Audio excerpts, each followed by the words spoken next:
Tengan buenas noches, queridos doctores. Vamos a esperar unos 5 minutos más para que se conecten más alumnos, ¿ok? Y luego empezamos la clase.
Tengan ustedes muy buenas noches, queridos doctores. Otra vez les doy la bienvenida al curso de preparación de alto rendimiento académico que sea y muy a gusto para darles esta nueva charla. Vamos a continuar con los temas de neumopediatría y pues en esta oportunidad ya vamos a hacer énfasis a vías respiratorias distales, ¿ok? Como habíamos dicho, primero vamos a empezar con la exposición de un caso clínico, el mismo caso clínico que se va a resolver al final de la exposición. Y al final de la exposición igual se van a emitir las preguntas para que ustedes también puedan participar, ¿ok? Ahora vamos a empezar con la diferencia de enfisema e hiperinsuflación. Bueno, hablando de enfisema e hiperinsuflación, decimos que estas dos entidades en realidad están más evocadas sobre todo a la afectación de los tabiques alveolares, como muestra aquí en la imagen. Enfisema, a diferencia de la hiperinsuflación, va a haber una distensión de los espacios alveolares que sí va a condicionar a que haya una ruptura de los mismos y esta condición patológica o esta enfermedad, pues prácticamente va a ser irreversible, que puede afectar a todo el pulmón o solo a una parte del pulmón. Y cuando hablamos de hiperinsuflación, como aquí muestra la imagen, igual es una distensión del tabique alveolar pero que esta no va a estar asociada a ruptura. ¿Eso qué quiere decir? Que toda la pared va a estar íntegra y esta entidad va a ser reversible, ¿ok? Ya con esta introducción, pues vamos a empezar con este caso clínico, que igual los puntos importantes están resaltados con amarillo y que le vamos a resolver al final de la exposición. Estamos un día de guardia en el servicio de emergencias pediátricas y pues nos llega un niño preescolar de 4 años de edad con datos marcados de dificultad respiratoria, que según los padres está ido progresando en las últimas 12 horas. La madre refiere que al cuadro de datos de dificultad se estaba asociado a alzas térmicas con un registro de la temperatura axilar mayor a 38 grados. Al mismo se asocia accesos de tos no productiva y marcados datos de dificultad respiratoria. ¿Eso qué quiere decir? Que el paciente llega con quejido, con taquipneico, con disociación tóraco-abdominal, retracción intercostal, aleteo nasal y pues durante las últimas 6 horas la tos se ha vuelto más productiva. El esputo que tiene es espeso y blanco y prácticamente el niño está irritable y tiene dificultad para la alimentación. Nosotros le hacemos el examen físico y el niño está en una posición de trípode, presenta una respiración rápida y superficial, que es la taquipnea, con 40 respiraciones por minuto. Eso está elevado. También se puede evidenciar uso de músculos accesorios. Se le toma de inmediato la saturación de oxímetro y pues esta reporta 88% con respiración nasal. En ese momento no se le pone ningún aporte de oxígeno. Se observa al mismo que este paciente está con una cianosis perioral y el ritmo cardíaco está con una frecuencia cardíaca en 120 latidos minuto y una tensión arterial que está para la edad en el percentilo 50 en 95, 60 milímetros de mercurio. Nosotros hacemos una revisión a nivel pulmonar y lo que logramos escuchar son estertores criptantes bilaterales, sobre todo en bases pulmonares, ¿no? Los estertores son finos, y pues existe una disminución de murmullo vesicular, sobre todo a nivel basal. Y en región supraclavicular, pues prácticamente todo está normal. El niño, en cuanto a la parte gastrointestinal, no tiene ninguna repercusión, pero sí lo que nos llama la atención es que evidenciamos una hepatomegalia de 3 centímetros por debajo del borde costal. Le tomamos inmediatamente unos laboratorios por el compromiso ventilatorio. Nosotros necesitamos ver si hay repercusión ventilatoria y le tomamos una gasometría. La gasometría reporta un pH en 7.33. Ustedes ya vayan analizando cuál es el diagnóstico. Tenemos una presión de CO2 de 50 milímetros de mercurio, una presión de oxígeno de 70 y un bicarbonato en 19 miliequivalentes litro, ¿no? De forma inmediata le tomamos un hemograma ante datos de respuesta inflamatoria y sistémica y lo que encontramos es una leucocitosis de 14.000 con desvío a la derecha, predominantemente elevación de los neutrófilos y tenemos una PCR que está positiva.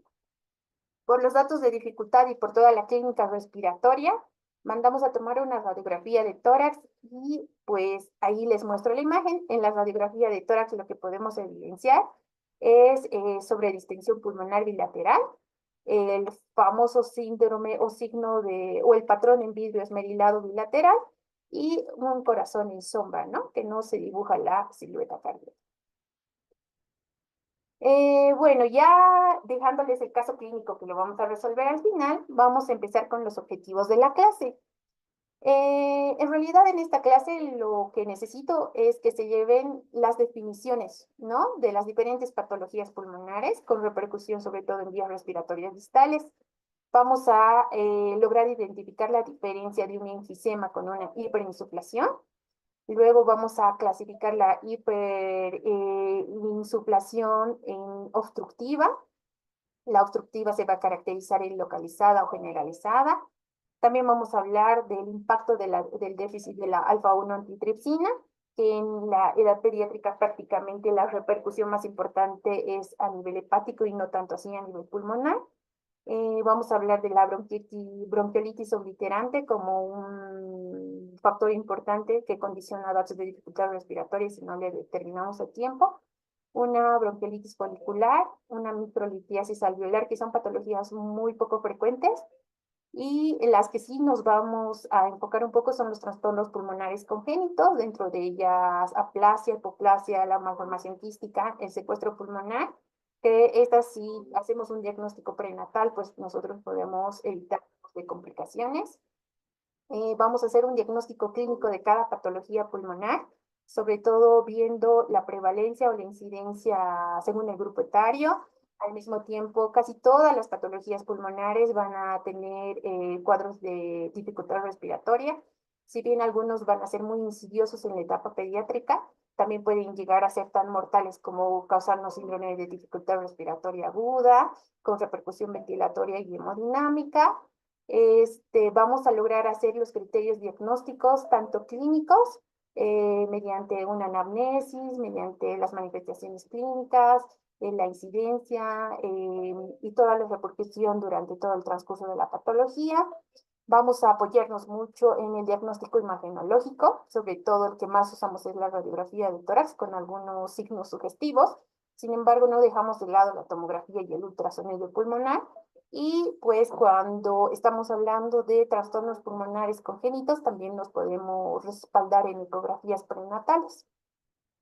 Dentro de los exámenes de laboratorio, pues también usamos el hemograma, el PCR como reactantes de fase aguda, pensando que podría ser una de las complicaciones secundarias a infecciones, tanto virales como bacterianas, desequilibrios hidroelectrolíticos en caso de descompensación hemodinámica, cultivo de secreciones y paneles virales para ser más específicos en cuanto a la etiología, y control gasométrico arterial, sobre todo para hacer las modificaciones tanto ventilatorias como de oxígeno.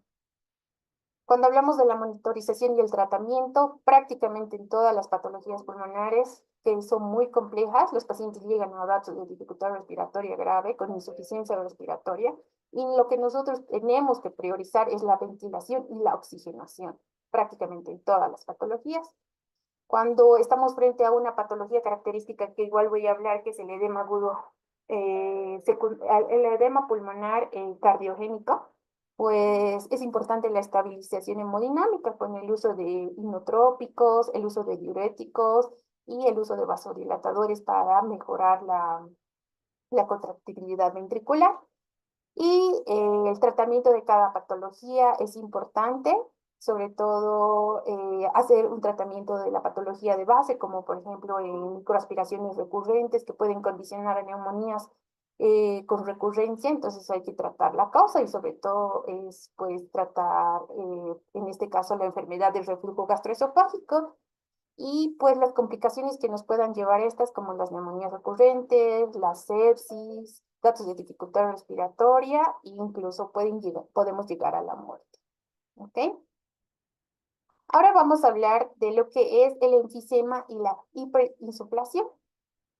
¿Qué es enfisema? Nosotros el enfisema lo determinamos como la distensión de los espacios aéreos Y esto va a estar seguido de una ruptura, así como se ve en la imagen. Distensión de los espacios aéreos con ruptura irreversible de los tabiques alveolares. Puede afectar a un solo pulmón o también puede afectar solo a un lóbulo, ¿no? Cuando hablamos de hiperinsuflación, en realidad estamos hablando de la distensión de estos mismos alvéolos, pero esta no va a estar asociada a ruptura de los tabiques alveolares y normalmente esta puede ser reversible. Al mismo tiempo, la hiperinsuflación se divide en compensadora y en obstructiva. ¿Cuándo hablamos de la compensadora? Porque puede haber alguna recepción de algún segmento o algún segmento puede quedar parcialmente vacío. Y dentro de los ejemplos que podemos nombrar dentro de la hiperinsuflación compensadora, está la neumonía, está la atelectasia, el enfisema y pues espacio fugas aéreas como el neumotórax. Cuando hablamos de obstructiva, hablamos de una obstrucción, así como muestra la imagen, puede ser una obstrucción en el bronquio o en el bronquiolo, ¿ok? Y entonces la obstructiva se va a diferenciar, va a ser localizada o puede ser generalizada. Cuando hablamos de una hiperinsuflación obstructiva localizada, esta es cuando el bronquio principal se obstruye por algún mecanismo valvular y va a condicionar a una hiperinsuflación de la región afectada. Puede ser todo un pulmón o puede ser solo un lóbulo, ¿no? Cuando la afección es solo de un lóbulo, puede ser segmentaria o puede ser subsegmentaria.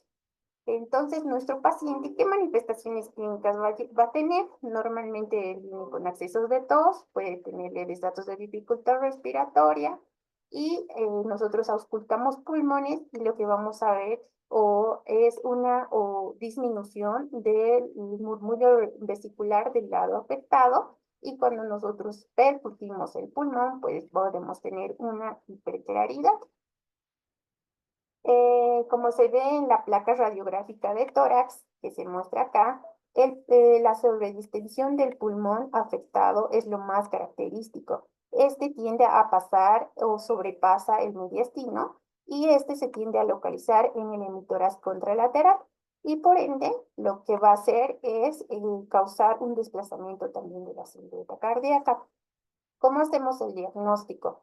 El diagnóstico se hace por medio de una videoscopía durante una fase inspiratoria. Entonces, lo que nosotros vamos a lograr ver es que la zona hiperinsuflada no va a disminuir de tamaño y va a haber un desplazamiento de la silueta cardíaca. Esta patología de hiperinsuflación obstructiva localizada tiene el diagnóstico principal diferencial de un pulmón hiperclaro unilateral. A diferencia de una hiperinsuflación obstructiva, el pulmón hiperclaro unilateral se caracteriza porque va a haber un trastorno no solo del lóbulo afectado, sino también va a haber un trastorno del parénquima, de las vías respiratorias, va a haber compromiso vascular de toda la pared torácica e incluso del mediastino, ¿no? Y estos pacientes con un pulmón hiperclaro unilateral normalmente vienen con hemoptisis, ¿no? Esa es la diferencia.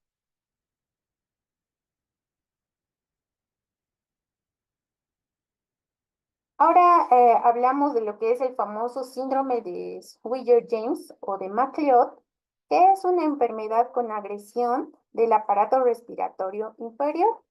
La mayoría es secundaria a alguna infección. Las infecciones más importantes que se ha visto es que los pacientes que se les ha hecho un panel viral o un cultivo y se ha detectado que ellos pueden tener adenovirus, virus sincitial respiratorio, micoplasma pneumoniae o sarampión, pueden condicionar a este síndrome. Entonces, los pacientes que clínica van a presentar, sobre todo accesos de tos, que es de forma crónica, eso significa más de un mes, van a tener episodios de neumonía recurrente y cuando nosotros vamos a auscultar prácticamente tenemos sibilancias bilaterales, ¿no?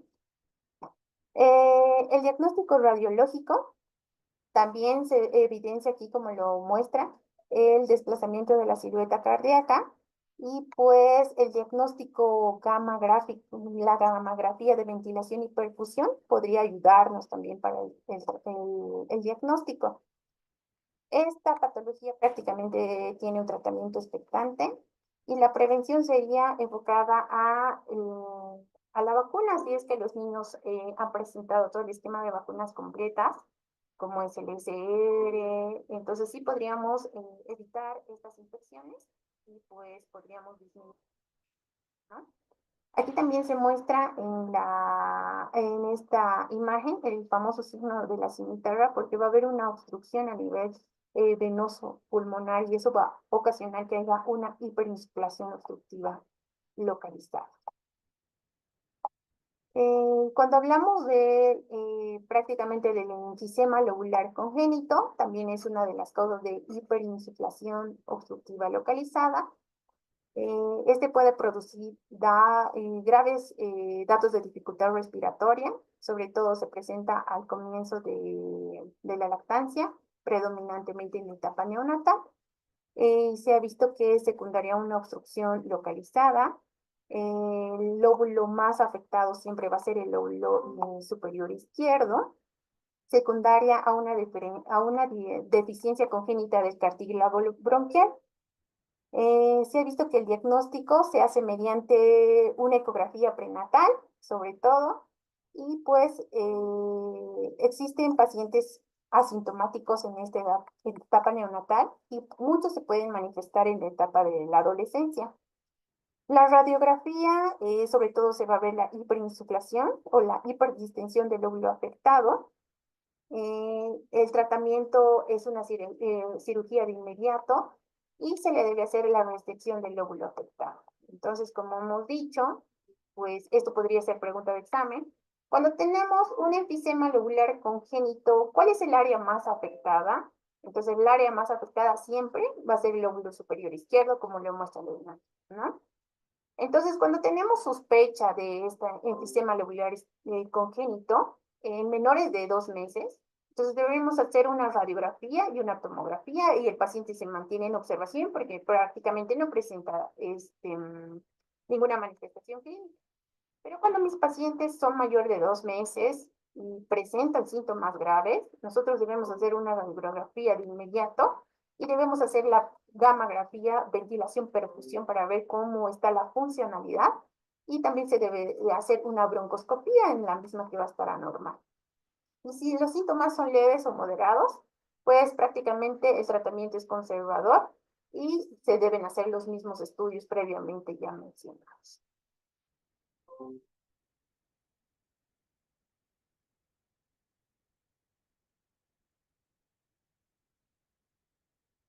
Cuando hablamos de una hiperinsuflación obstructiva generalizada, se debe a una infección difusa, a diferencia de la obstructiva localizada que solo afecta un pulmón o un lóbulo. La hiperinsuflación obstructiva generalizada se debe a una infección clínica difusa, o sea, puede ser bilateral, con afección de bronquiolos y esta, a diferencia de la previa, puede ser reversible. La afección a nivel pediátrico sobre todo se da en lactantes y en niños, ¿no? Lactantes menores, lactantes mayores, niños en etapa preescolar y escolar, siempre y cuando estos niños tengan un antecedente de alguna patología pulmonar previa, como es el asma, un síndrome bronquial obstructivo, antecedente de una fibrosis quística, bronquiolitis aguda por un virus sincitial respiratorio, una neumonitis intersticial, también puede estar aspiraciones de polvo o una laringotraqueobronquitis. ¿Ok? Entonces, ¿cuál es la modificación anatomopatológica que nosotros vamos a encontrar? Que va a haber una ruptura del alveolo, los sacos van a estar distendidos y va a haber prácticamente un enfisema intersticial. Entonces, mis pacientes, ¿cómo vienen a la consulta? Los pacientes van a venir en realidad con datos de dificultad respiratoria, tienen disnea, como si tuvieran hambre por el aire, tienen taquipnea, respiración rápida y superficial. Esto es en respuesta a la sobredistensión alveolar. Pueden tener uso de músculos accesorios y cuando nosotros lo vamos a auscultar prácticamente tenemos crépitos finos y los pacientes si tienen asociado hipoxia pueden tener datos de cianosis. El diagnóstico nosotros lo podemos hacer por una radiografía simple y también por una radioscopía.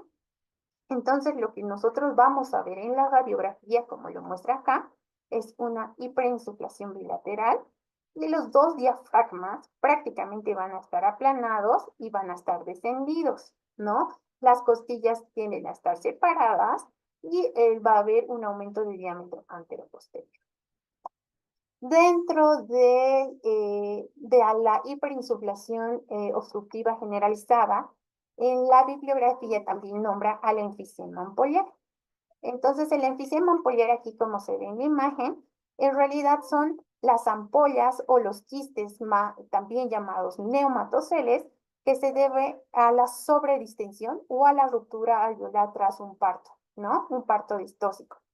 Puede ser secundario a que estas lesiones podamos encontrar en pacientes con antecedentes de infecciones, de neumonías e incluso antecedentes de tuberculosis. Estos quistes se caracterizan sobre todo porque van a contener gran cantidad de líquido y pueden ser de diferentes tamaños. Y pues puede ser un diagnóstico diferenciar el enfisema ampollar de un absceso pulmonar, ¿no? Y pues el tratamiento prácticamente es conservador. No está indicada la cirugía a menos que estos quistes puedan causar alguna descompensación hemodinámica o ventilatoria. Cuando hablamos del enfisema subcutáneo, el enfisema subcutáneo, así como lo muestra igual la imagen, en realidad se produce como consecuencia de la entrada de aire a tejido subcutáneo, como lo dice su nombre. Las causas más frecuentes pueden ser el neumomediastino, que son las fugas aéreas, el neumomediastino o el neumotórax.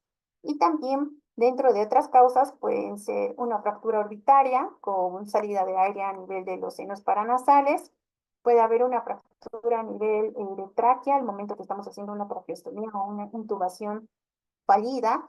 Puede haber heridas a nivel esofágico o heridas penetrantes en vía aérea, como faringe, laringe, o también puede ser secundaria a algunas infecciones. Y también se ha visto que puede ser secundaria a cirugías abdominales, ¿ok?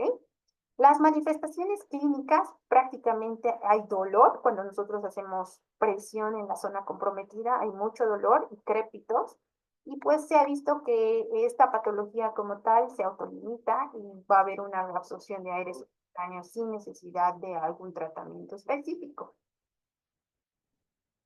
Eso en cuanto a la diferencia de enfisema e hiperinsuflación y la clasificación de hiperinsuflación en hiperinsuflación obstructiva, ya sea localizada y ya sea generalizada. ¿Ok? Ahora vamos a entrar a lo que es la deficiencia de alfa-1 antitripsina y el enfisema. En realidad, dentro de las generalidades y la patogenia de esta patología, esta se la cataloga como una enfermedad pulmonar leve con un defecto o una mutación en el gen SERPINA1 o el genotipo PIS.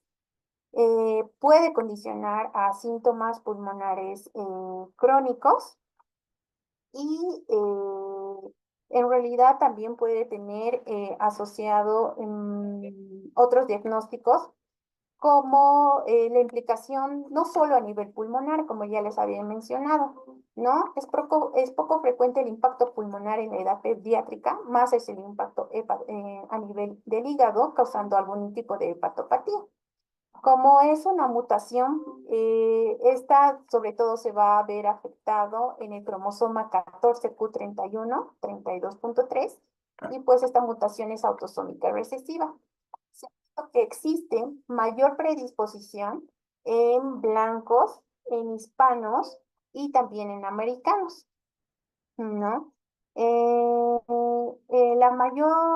En cuanto hablamos de la fisiopatología, se dice que la proteína de la alfa-1 antitripsina en realidad está secretada en el hígado a una velocidad de 34 miligramos kilogramo día, y también la alfa-1 antitripsina puede estar secretado tanto en el pulmón como en los monocitos.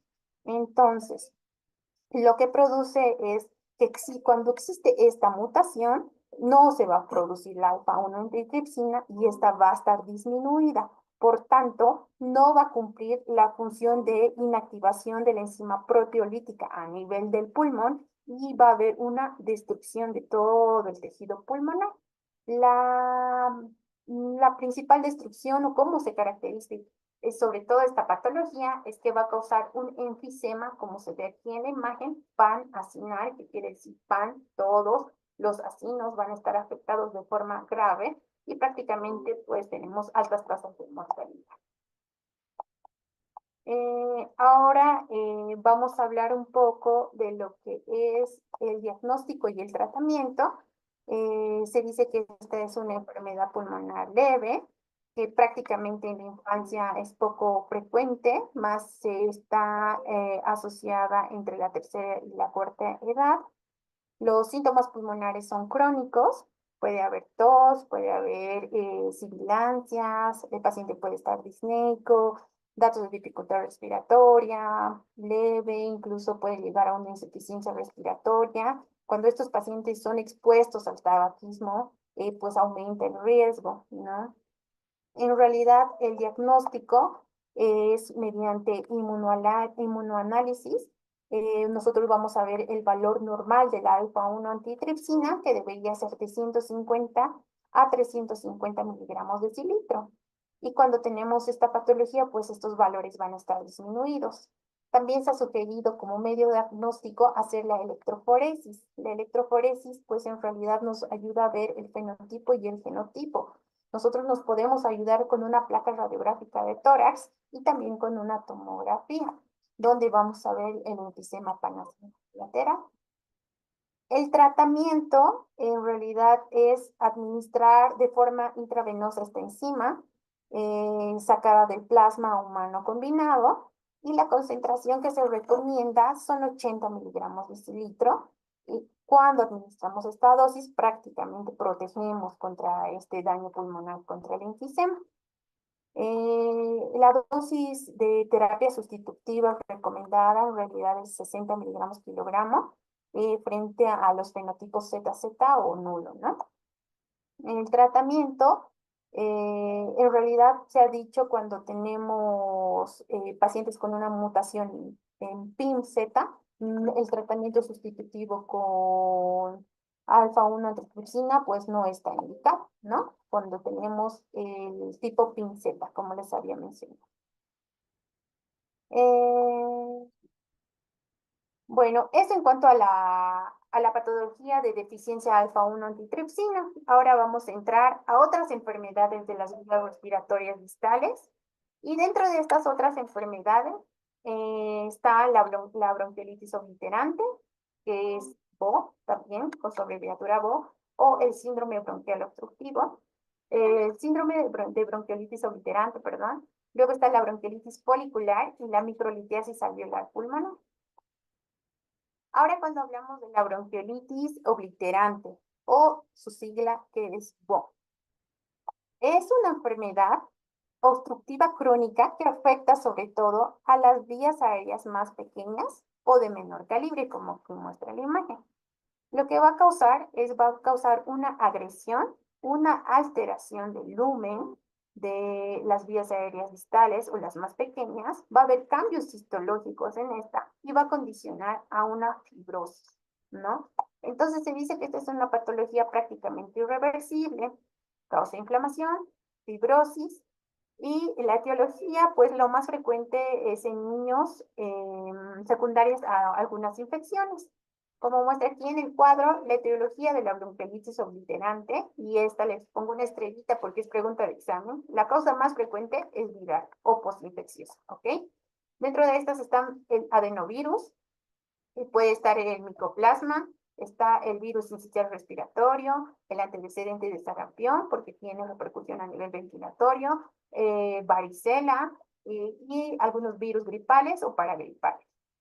También pueden estar en pacientes posttransplantados, pacientes que han sido sometidos a trasplantes pulmonares, cardiopulmonares o algún trasplante de médula ósea que haya hecho una respuesta al huésped, injerto huésped, también pueden tener esta patología, ¿no? Enfermedades del tejido conjuntivo o enfermedades degenerativas como la artritis reumatoidea, el lupus eritematoso sistémico, el síndrome de Sjögren, pueden predisponer a esta obstrucción o obliteración bronquial. La inhalación de algunos humos tóxicos, ¿no? Sobre todo el nitrógeno puede ser frecuente. La neumonitis por hipersensibilidad crónica ante algunos antígenos aviares, pacientes que han sido sometidos a pesticidas, aspiraciones, pacientes con algún deterioro neurológico que no tienen la capacidad de un control del esfínter esofágico inferior y que tienen enfermedades de reflujo gastroesofágico, la presencia de cuerpos extraños, pacientes consumidores de cocaína, pacientes que hayan tenido alguna reacción alérgica a un Steven Johnson, también inducido por algún medicamento o por alguna infección, también son condicionantes a esta patología. Entonces, cuando hablamos de síndrome de la bronquiolitis obliterante, en realidad esta es una entidad clínica que se relaciona con el deterioro injerto huésped tras haber paciente sometido a un trasplante, ya sea un trasplante de médula ósea o un trasplante pulmonar. Lo que vamos a tener como resultado es una disminución de la función pulmonar. Es más frecuente en niños mayores y en adolescentes, ¿ya? Este síndrome de bronquiolitis obliterante. Como les había dicho, factores de riesgo ya que los hemos mencionado acá, la causa etiológica. Estos pacientes, en realidad, ¿cuál es la patogenia? Así como se ve en la imagen, el proceso de la bronquiolitis obliterante va a iniciar con una agresión inicial sobre los bronquios terminales. Como verán aquí, una estructura normal donde no hay lesión, no hay proceso inflamatorio, tenemos una noxa que va a venir una agresión y lo que vamos a hacer es, como respuesta a esto, vamos a tener una respuesta inflamatoria. Después del proceso inflamatorio, nosotros vamos a tener cambios histológicos. Va a haber una obliteración de la luz del bronquio, va a haber inflamación, va a haber cambios histológicos, el tejido se vuelve fibrótico, va a haber proliferación de tejido de los fibroblastos, vamos a tener datos de atrapamiento a ello, incluso podemos tener datos de atelectasia. ¿Sí? ¿Cuál es la manifestación clínica de estos pacientes? Normalmente, así como se ve en la imagen, los pacientes van a venir con accesos de tos, van a venir con alzas térmicas mayor a 38, con fiebre, van a estar con cianosis central o periférica, van a tener disnea, van a tener dolor torácico opresivo, de dificultad respiratoria. Muchas veces esta patología se puede confundir con una neumonía o con una bronquiolitis.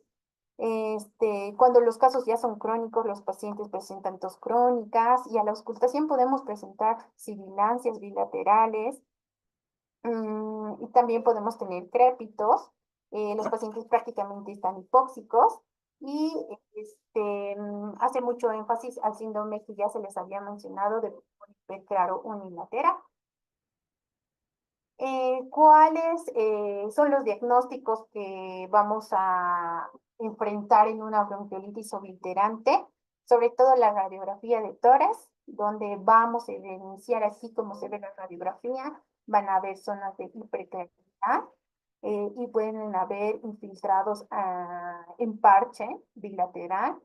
Luego también podemos apoyarnos en las pruebas de función pulmonar. Normalmente estos signos está como va a haber una obliteración o una obstrucción de la luz bronquial, entonces es un signo obstructivo. Entonces, cuando nosotros a los pacientes les damos broncodilatadores, prácticamente con esta prueba de función pulmonar vamos a ver modificaciones.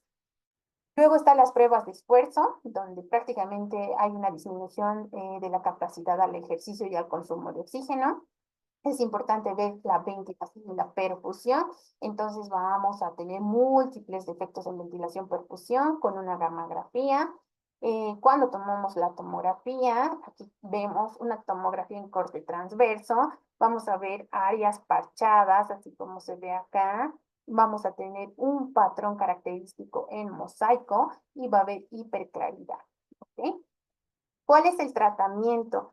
En realidad no existe un tratamiento definitivo, pero sí nosotros le podemos dar medidas de soporte.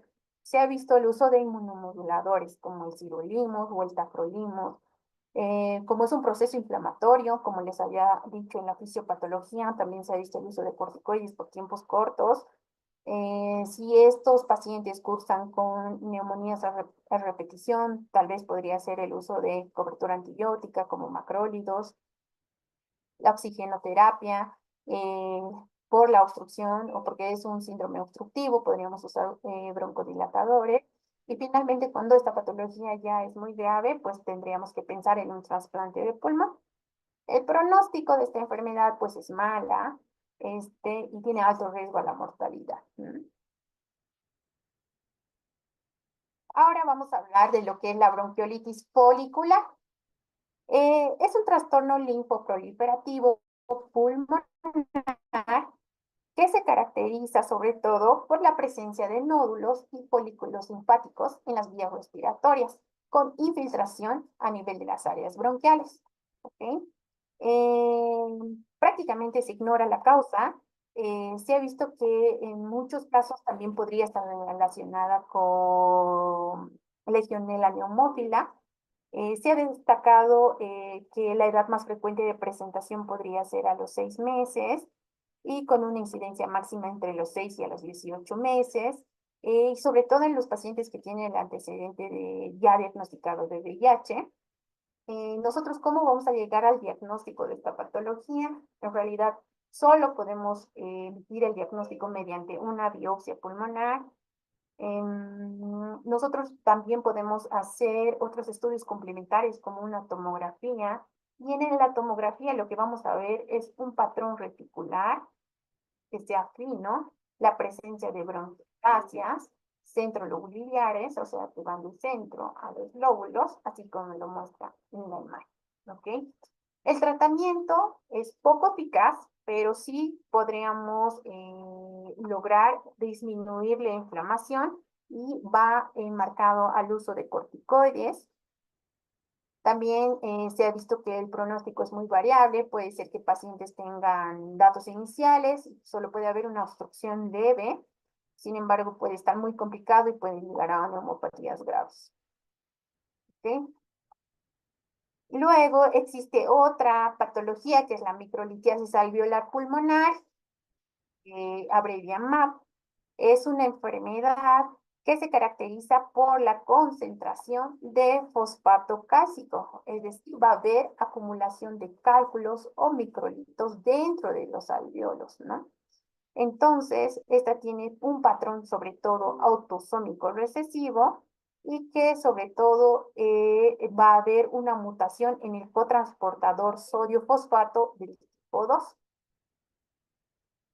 ¿Cuáles son las manifestaciones clínicas con las que viene el paciente? Disnea, accesos de tos no productiva, a la exploración física el alveolo o el pulmón afectado va a tener una disminución de murmullo vesicular, los crépitos pueden ser prácticamente finos y dentro de las complicaciones podemos ver que los niños puedan presentar neumotórax, que se hagan fugas aéreas, que tengan calcificaciones no solo a nivel alveolar, sino también en la pleura, pueden condicionar a cambios histológicos como una fibrosis pleural, y también podemos presentar microlitiasis extrapulmonares, ¿no? Se ha visto litos a nivel de riñón, en próstata, en testículo, cuando los pacientes son de sexo masculino.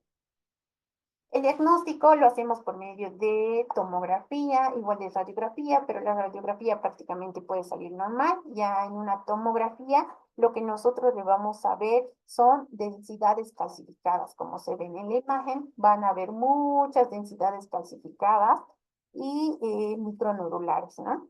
Y el famoso signo de lo que es el signo de la tormenta de arena en la placa radiográfica, como lo vemos aquí.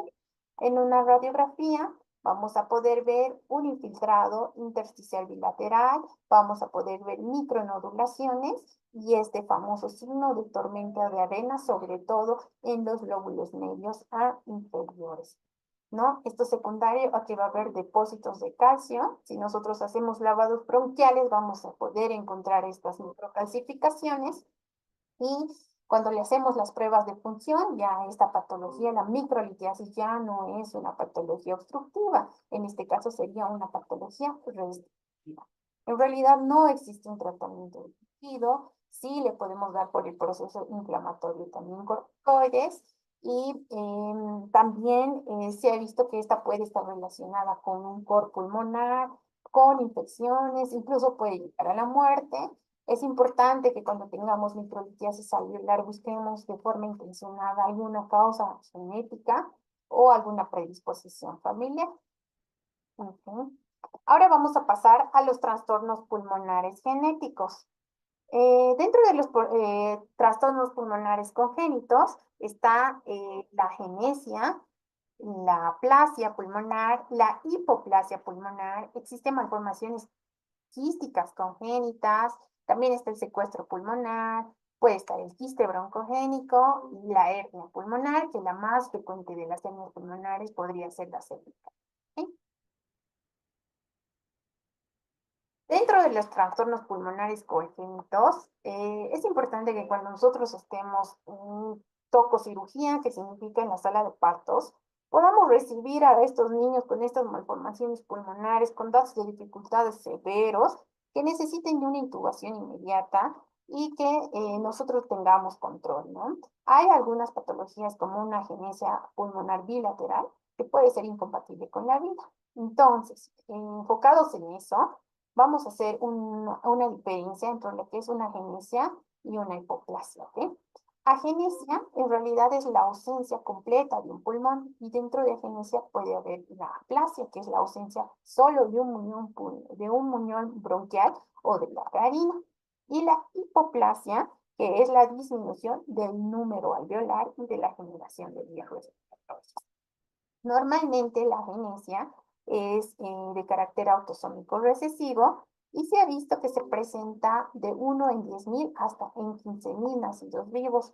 Prácticamente el 33% se hace el diagnóstico durante la vida del paciente. Muchos cuando nacen, no nacen con dificultades respiratorias, sobre todo cuando hay agenesias unilaterales, y nosotros nos damos cuenta pues cuando son niños o cuando son adolescentes, ¿no?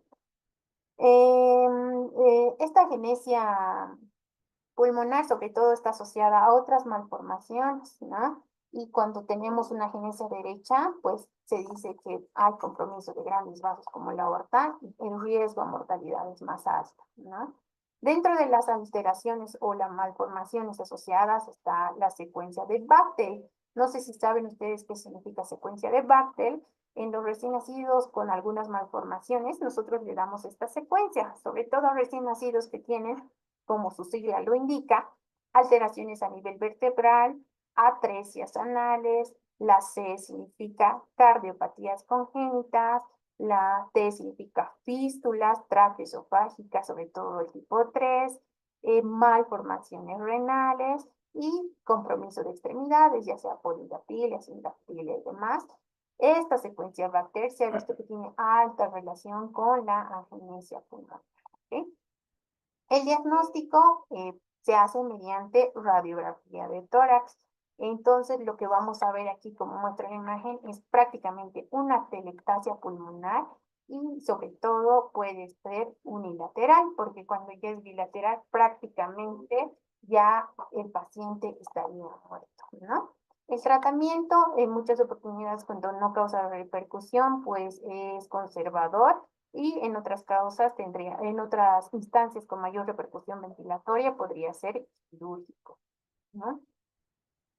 Cuando hablamos de hipoplasia pulmonar, la hipoplasia pulmonar es la disminución del número de alvéolos y del número de la generación de las vías respiratorias. Esta puede ser bilateral en presencia de pacientes que han tenido antecedentes de oligohidramios o alguna distrofia torácica, ¿no? También se ha presentado en pacientes que tienen deformidades de columna, pacientes con antecedentes de hidropesia fetal, antecedentes de hernia diafragmática o alguna distrofia torácica. El diagnóstico clínico en realidad es en la etapa neonatal.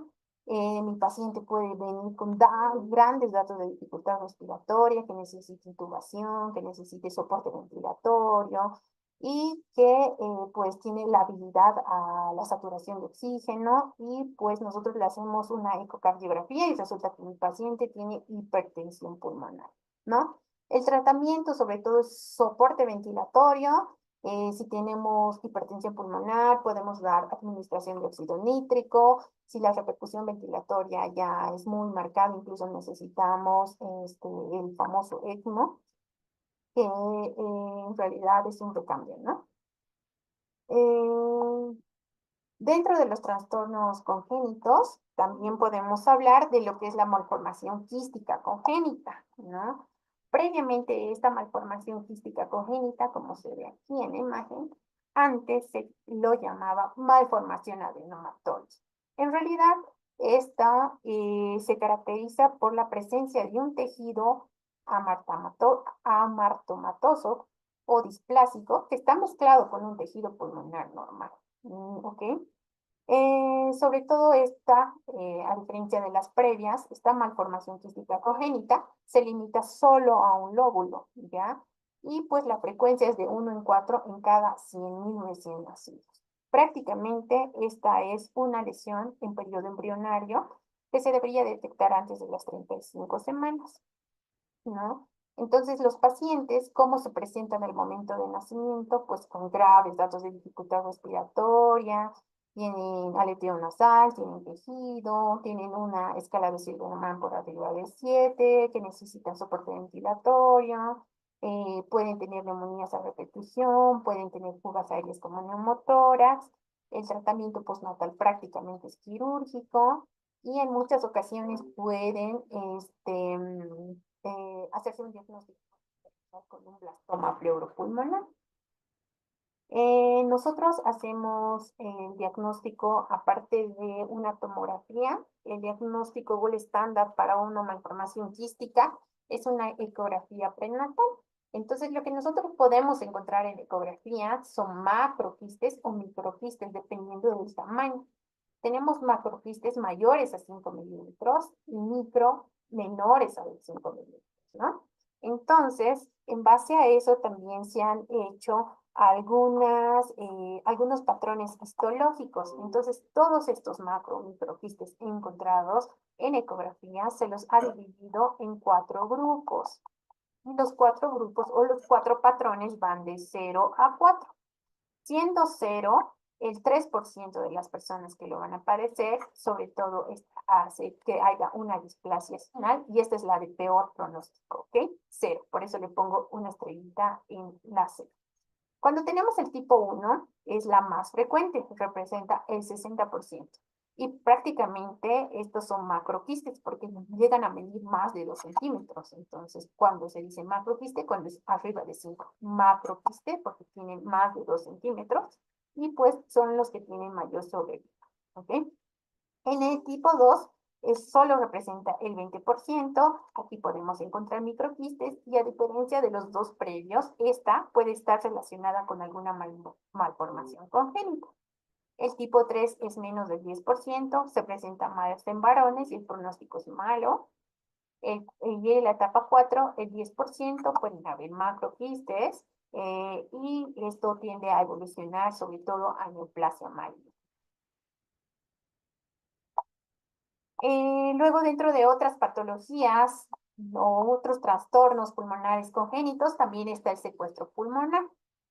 Esta es una malformación congénita del desarrollo pulmonar. Esta puede ser intrapulmonar, puede ser extrapulmonar, según la localización dentro de la pleura visceral.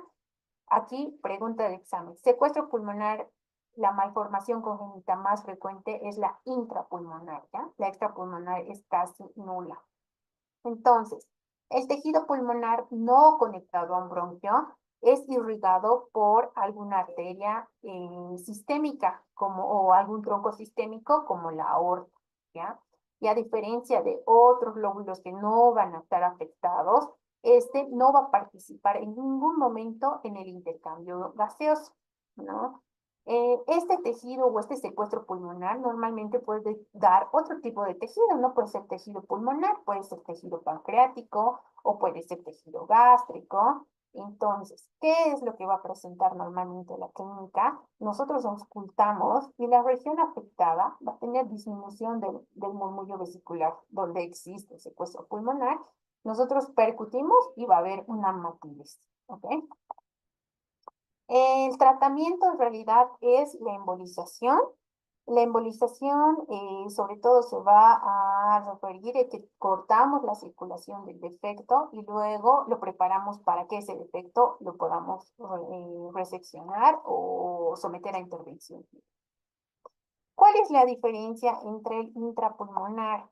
El intrapulmonar, que es el más frecuente, sobre todo va a afectar al lóbulo inferior, ¿ya? No va a permitir pleura, es secundaria a infecciones y sobre todo los pacientes vienen y van a decir, tengo hemóptisis. A diferencia de la extrapulmonar, que es más frecuente en varones, y esta va a estar afectado sobre todo el pulmón izquierdo y sí se va a rodear de pleura. Normalmente en extrapulmonares los pacientes vienen asintomáticos y esta puede estar asociada a otros defectos como las hernias diafragmáticas, a problemas vertebrales, a duplicaciones colónicas y pues eso es la diferencia principal de intrapulmonar con extrapulmonar. Dentro de los trastornos pulmonares congénitos, también se ha visto el famoso quiste broncogénico.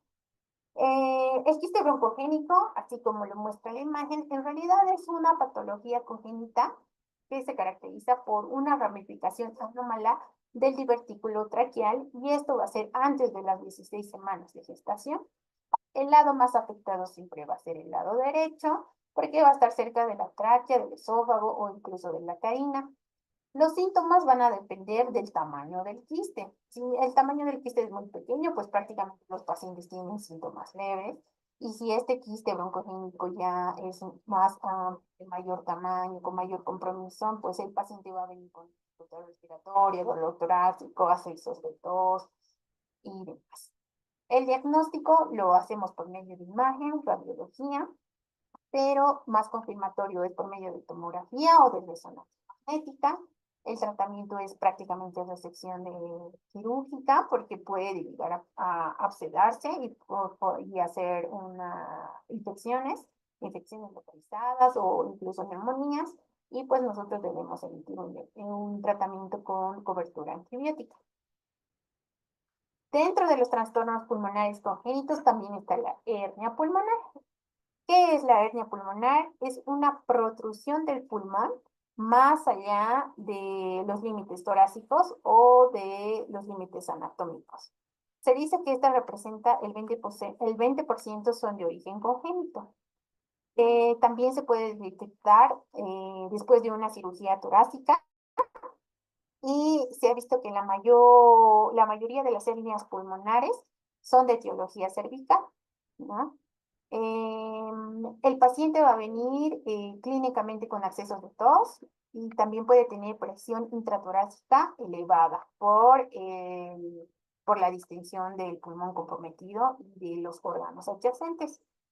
Cuando hablamos de la hernia pulmonar congénita cervical, en realidad esta suele aparecer, como lo muestra la imagen, en la parte anterior a través de un orificio que pasa entre los músculos del esternocleidomastoideo y el escaleno anterior, ¿no? ¿Cómo nosotros lo vamos a diagnosticar? Normalmente va a ser una masa que va a protruir al esfuerzo físico o si nosotros hacemos el signo de Valsalva, igual, una masa a nivel lateral del cuello. Y esa es la famosa hernia de Simpson. El tratamiento es prácticamente conservador y esto podría resolverse siempre y cuando no cause ninguna repercusión hemodinámica ni ventilatoria. Ahora vamos a entrar a lo que es el edema de pulmón. El edema de pulmón, el edema pulmonar, que es una de las patologías más frecuentes con las que todos nos enfrentamos, ya sea de etiología cardiogénica o no cardiogénica, esta etiología puede traer grandes complicaciones, ya sea pulmonares como ventilatorias, y pues es importante que nosotros hagamos un diagnóstico precoz, sepamos la causa y también hagamos una intervención oportuna. En realidad, el edema pulmonar, como muestra aquí, se debe a la acumulación excesiva de líquido, tanto en la célula, en el intersticio y en el espacio aéreo.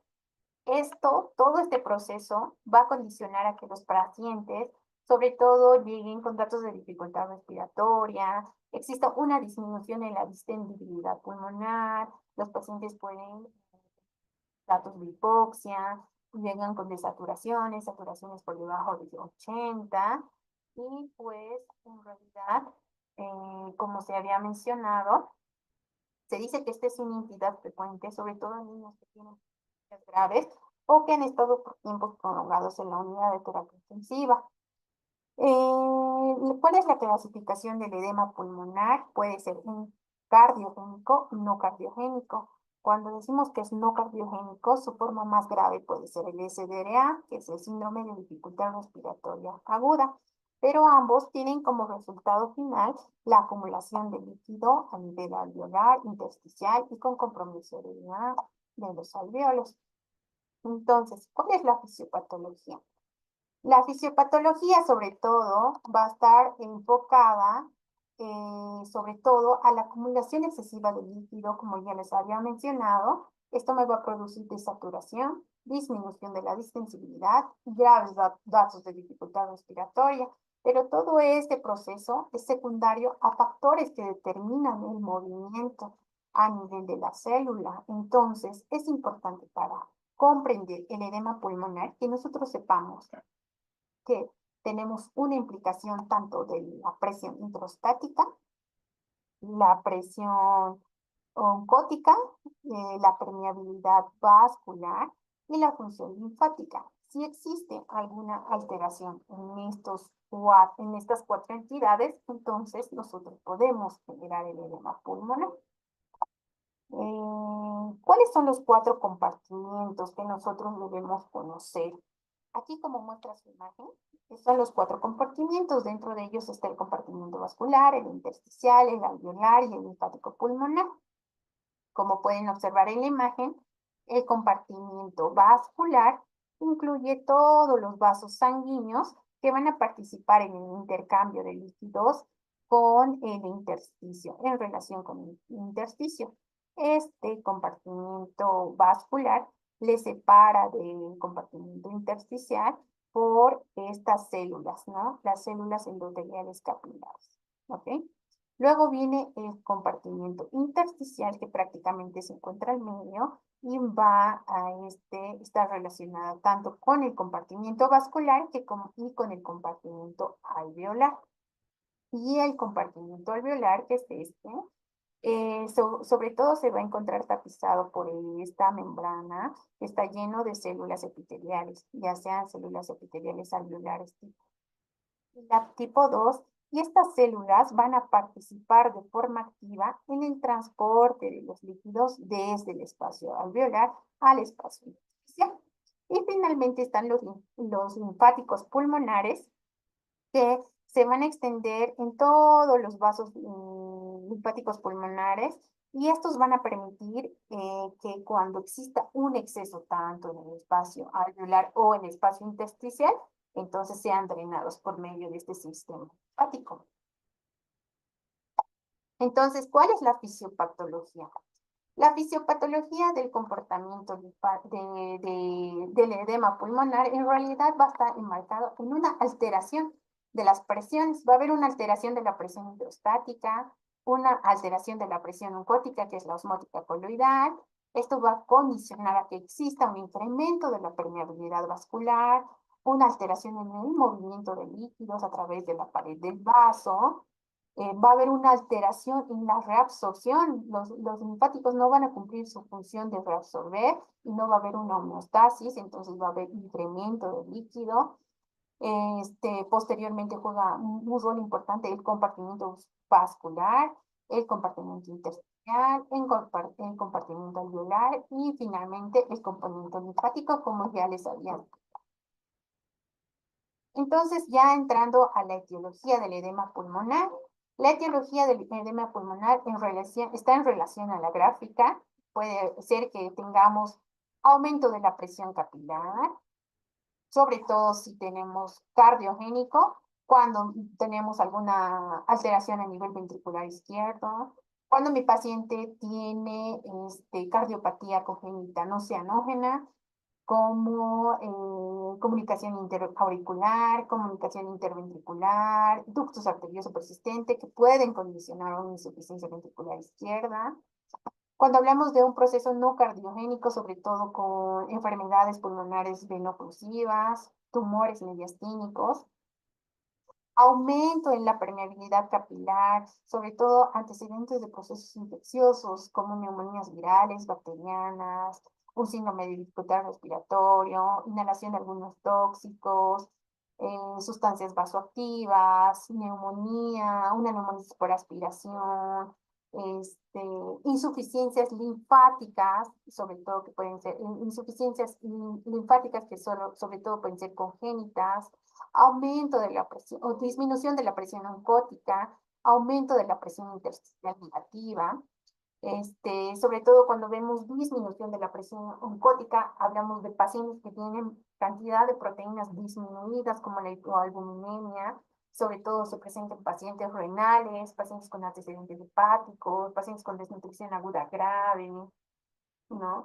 Aumento de la presión del intersticio, sobre todo en pacientes con infecciones respiratorias superiores, como ya ustedes lo habían visto, antecedentes de un croup o una epiglotitis podrían condicionar, sobre todo agentes infecciosos, edema de pulmón, y pues, entre otras causas pueden ser el edema de pulmón neurogénico con antecedentes de pacientes con problemas neurológicos, el edema pulmonar de grande altura, que también puede condicionar a un aumento del volumen a nivel pulmonar, de pancreatitis, pueden ser causas.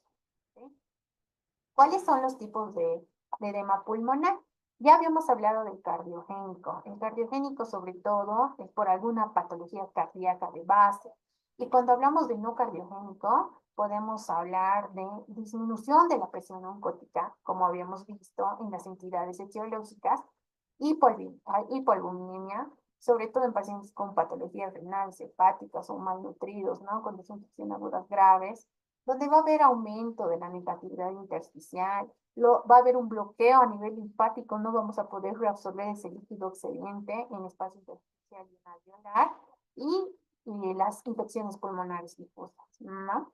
También se han visto otras causas, sobre todo sobredosis de narcóticos, que van a alterar la permeabilidad del alveolo y del capilar, ¿no? Puede haber exposición a grandes alturas, sobre todo en el edema agudo de pulmón, donde va a haber una vasoconstricción y eso va a condicionar a la hipoxia y finalmente al edema pulmonar. Y también puede ser de causa neurogénica, la producción de adrenalina, que va a condicionar aumento de la vasoconstricción y disminución de la distendibilidad ventricular. Entonces, mi paciente con edema pulmonar, ¿qué manifestaciones va a tener? Eso depende del mecanismo de la formación del edema. Normalmente mi paciente con edema pulmonar va a venir así como este niño con graves datos de dificultad respiratoria, retracción intercostal, subcostal, un desbalance tóraco-abdominal, va a tener quejido, va a tener aleteo nasal, va a tener una respiración rápida y superficial, va a estar taquipneico, va a estar disneico. Yo le voy a auscultar los pulmones y lo primero que voy a auscultar son crepitaciones finas, van a haber sibilancias bilaterales, pero sobre todo en zonas de declive. Eso quiere decir que cuando mi paciente está en decúbito dorsal, normalmente los crépitos van a ser en bases pulmonares y no así en los ápices, ¿ok? Y a diferencia del edema pulmonar cardiogénico, yo escucho o ausculto este corazón y lo que voy a ver es un ritmo de galope o voy a escuchar un ritmo de galope, que quiere decir añadido un tercero o un cuarto ruido, ¿ya? Puedo tener edema periférico, puedo tener edema bipalpebral, puedo tener ingurgitación yugular, puedo tener aumento del reborde hepático con una hepatomegalia y pulsos incluso disminuidos, ¿no?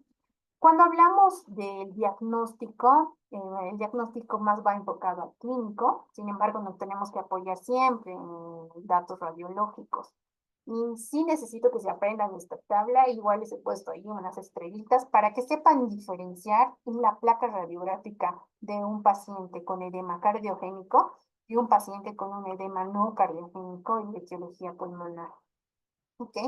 Los datos más francos, cuando hablamos de un edema cardiogénico, lo más importante es que este paciente va a presentar derrames pleurales que van a estar presentes, ¿ok? Va a haber formación de estos manguitos, ¿ya? Manguitos peribronquiales. Y también va a haber la presencia de las líneas septales, que es estas líneas blanquitas que ven, que están marcadas, son líneas septales por la presencia del edema. Estos datos son más sugestivos de edema cardiogénico, ¿ya? El tamaño del corazón casi va a ser igual, la anchura del pedículo vascular igual, la distribución vascular casi va a ser normal, no vamos a tener broncograma aéreo. Cuando hablamos de una radiografía de un paciente con edema que no tiene etiología cardiogénica, lo más importante es que vamos a tener la distribución del edema va a ser emparchado, así como lo muestra, en parches, va a ser periférico y habitualmente vamos a tener datos de broncograma aéreo. El resto de los signos pueden ser prácticamente iguales. Entonces, la diferencia de un cardiogénico con un no cardiogénico va a estar enmarcado en el derrame pleural, en la formación de los manguitos, las líneas septales para cardiogénico y para no cardiogénico, broncograma aéreo y parches. Ahora, cuando hablamos de un edema pulmonar grave, prácticamente cuando hablamos de edema pulmonar grave, deterioro hemodinámico, deterioro ventilatorio, incluso puede haber repercusión neurológica. Mi paciente llega con paridez generalizada, puede tener cianosis central periférica, puede tener una sudoración profusa, está hipóxico, datos de dificultad respiratoria marcada, la hipoxia se puede traducir con una acidosis metabólica y respiratoria, le escucho roncos y estertores crepitantes húmedos generalizados, normalmente pueden llegar con expectoración, un esputo que sea espumoso, incluso hemoctoico y una respiración en chain stop, ¿no? La radiografía, como ya les había mencionado, de un edema pulmonar grave, va a tener ciertos signos que también los voy a mostrar en esta imagen radiológica. El patrón alveolar va a ser en alas de mariposa, ¿ya? Cuando hablamos de edema pulmonar grave, en alas de mariposa. Normalmente vamos a tener cardiomegalia por la congestión y la silueta cardíaca va a estar borrada. Vamos a tener un edema intersticial, normalmente puede estar asociado a derrames pleurales, y las famosas líneas de Kerley. Las líneas de Kerley pueden ser líneas A, que son unas líneas transversas paralelas al hilo pulmonar, o también las líneas B, que son horizontales, sobre todo en líneas rectas cerca de los senos costofrénicos, y esto lo que va a tratar de mostrar son los septos interlobularios, ¿ok? Aquí otra imagen, igual de un edema pulmonar grave. Va a haber una imagen emparchado, una ramificación difusa, un edema interlobular. Tenemos las famosas líneas A de Kerley, las B de Kerley, el famoso síndrome de mariposa y distensión de los vasos, ¿no?, hepáticos pulmonares. Se ha visto que también es importante que nosotros determinemos el valor del péptido natriurético cerebral para saber diferenciar si mi edema es de etiología cardíaca o es secundaria a una enfermedad pulmonar pura. Entonces, cuando nosotros tomamos este péptido natriurético y tiene un valor por encima de 500 picogramos ml, esto nos indica que el problema es netamente cardíaco. Y cuando este es muy bajito, por debajo de 100, prácticamente estamos frente a una enfermedad pulmonar. ¿Sí? ¿Cuál es el tratamiento? El tratamiento va a ser muy diferente cuando estemos hablando en un edema pulmonar no cardiogénico en relación a un edema pulmonar cardiogénico. En este acápite de un edema pulmonar no cardiogénico, lo más importante es asegurar la vía ventilatoria, ¿no? Así como muestra la imagen, vía ventilatoria, mejorar la oxigenación, mejorar la hemodinamia, por ende voy a mejorar la circulación, logrando que haya un mejor intercambio de gases, mejorando la mecánica pulmonar, y sobre todo haciendo las correcciones. Puedo tener alteraciones ácido-base, como una acidosis metabólica o respiratoria. Puede haber alguna sepsis de por medio, alguna infección, que nosotros igual debemos hacer un tratamiento oportuno. Y si tiene complicaciones con otros órganos, tanto con hígado como también con riñón, debemos hacer una intervención adecuada. Cuando tenemos un paciente con edema pulmonar, nosotros debemos priorizar la ventilación y la oxigenación. ¿Por medio de qué? De ventilación mecánica invasiva o de ventilación no invasiva. Sobre todo cuando los pacientes están sometidos a intubación orotraqueal, lo que nosotros deberemos efectivizar es la presión positiva expiratoria final para optimizar la mecánica ventilatoria. Y cuando estamos frente a una ventilación mecánica no invasiva, lo que tratamos de optimizar es el PEP, ¿no? En un paciente que necesita ventilación, pero no tiene graves dificultad respiratoria, todavía lo podemos, y tiene esfuerzo respiratorio, nosotros podemos tener o quedarnos con el Interpas, que es el CPAP, que es la presión positiva en vía aérea respiratoria continua, y nuestro objetivo es mejorar la capacidad residual funcional. Sin embargo, cuando tenemos a un paciente ya con ventilación mecánica invasiva, cuando tenemos un edema pulmonar, lo que nosotros tratamos es de tener volúmenes corrientes bajos y aumentar la PEP, ¿no? Tener PEP altas, ya sea 5, 6, incluso 7, podemos mantener en lactantes, ¿ok?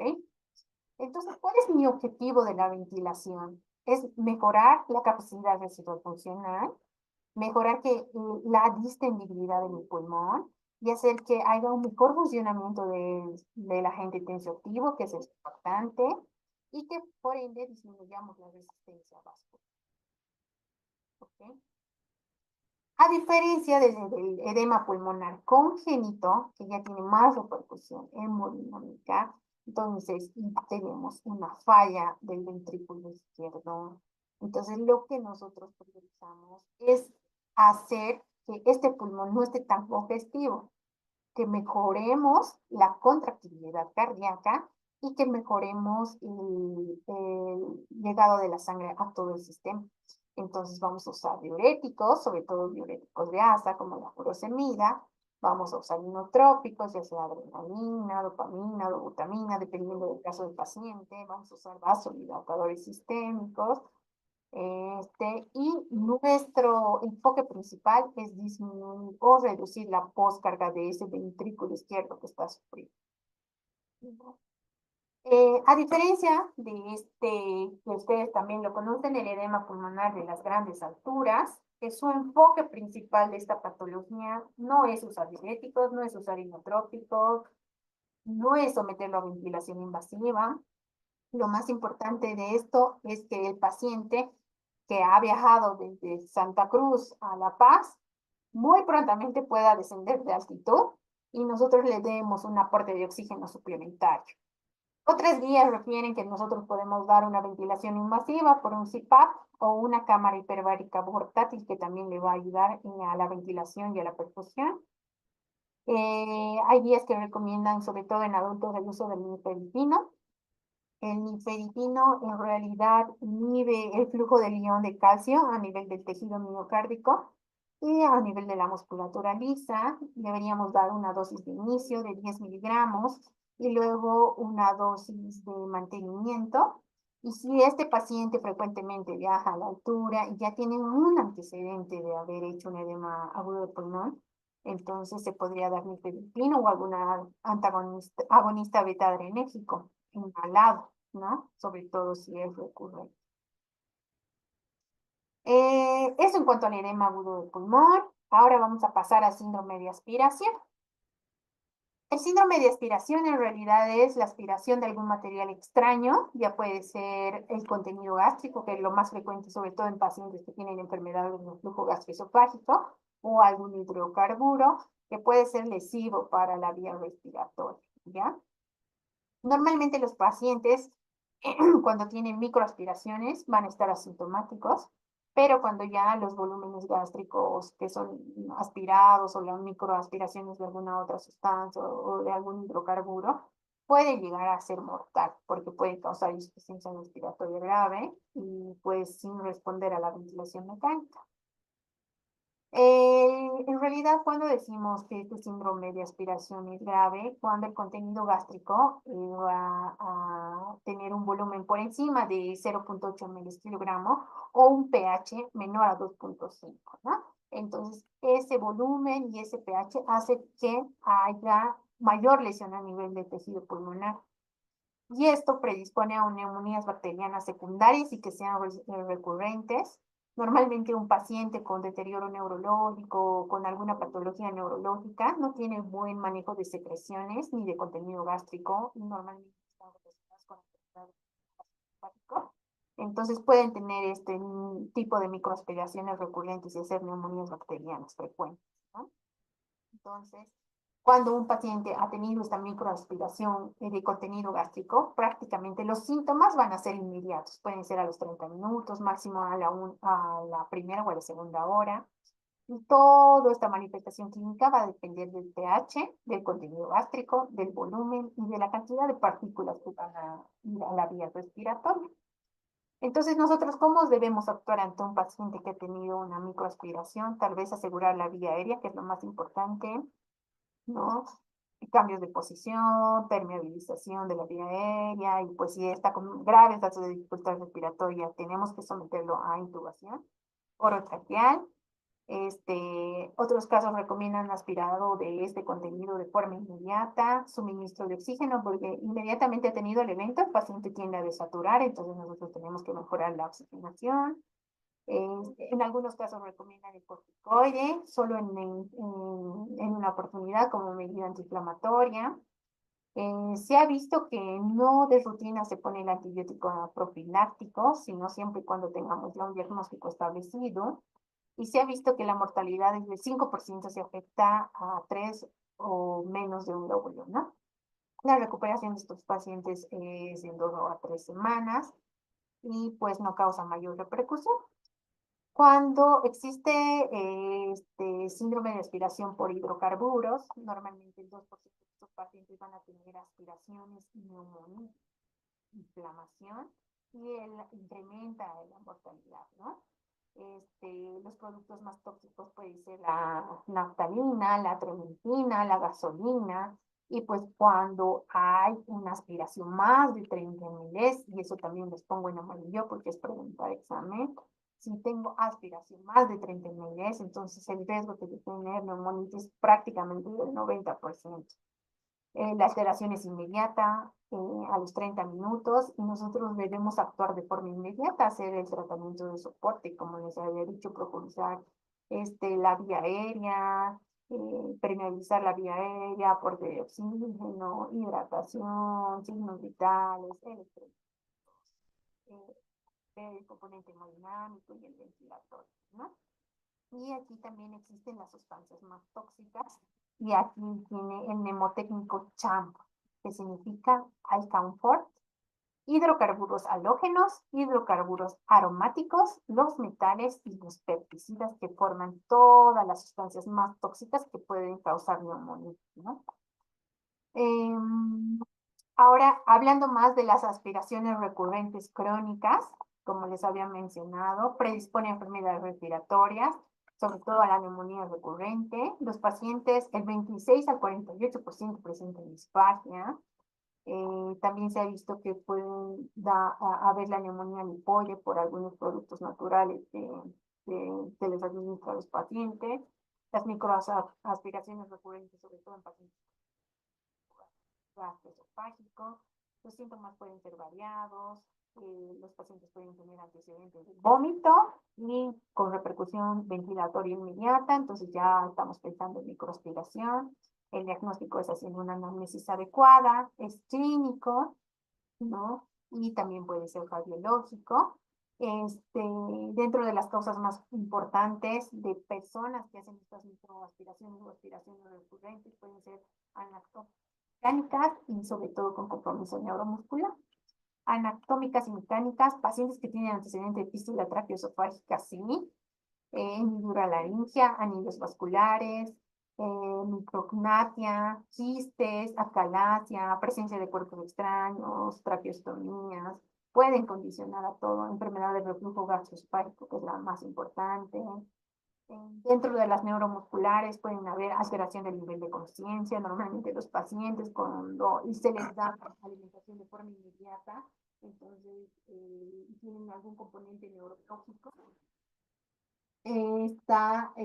tiene repercusión para pacientes con parálisis cerebral, inmadurez a la deglución, pacientes con prematuridad, alteraciones en cuanto a la presión intracraneal, pacientes con hidrocefalia, parálisis cerebral, pacientes con alteraciones neuromusculares como es el síndrome de Guillain-Barré, y entre otras.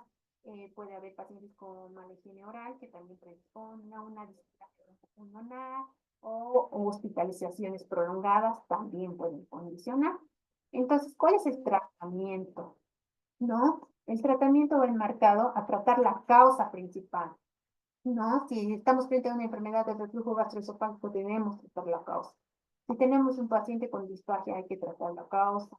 Sobre todo, se ha visto así como en otra imagen, la alimentación postpilórica, el uso de sonda orogástrica, también pueden haber válvulas unidireccionales como la es la pusimolir, y como ya les había mencionado en la clase de enfermedades de reflujo gastroesofágico, puede haber fundoplicatura, la gastrostomía, yesinotomía, que pueden reducir el riesgo de enfermedades de reflujo, por ende, pues reduce el riesgo de neumonía recurrente por microcefalia.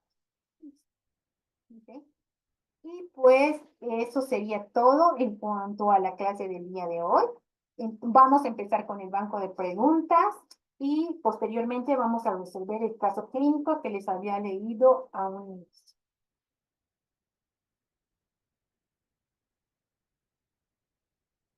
Ahí les va la pregunta número 1 y dice, ¿cómo se clasifica tradicionalmente el edema pulmonar? En agudo crónico, cardiogénico, del llano y de las grandes alturas, todos.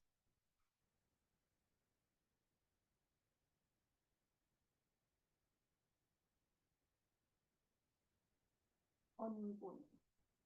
Bueno, como les había mencionado, el edema pulmonar se clasifica en cardiogénico y no cardiogénico. Muy bien. Y la respuesta es la B. Muy bien, todos respondieron. La pregunta número 2 dice, dentro del mecanismo de fisiopatología del edema pulmonar están, excepto A, compartimiento vascular, B, compartimiento intersticial, C, compartimiento pulmonar, D, compartimiento linfático, D, todas son correctas.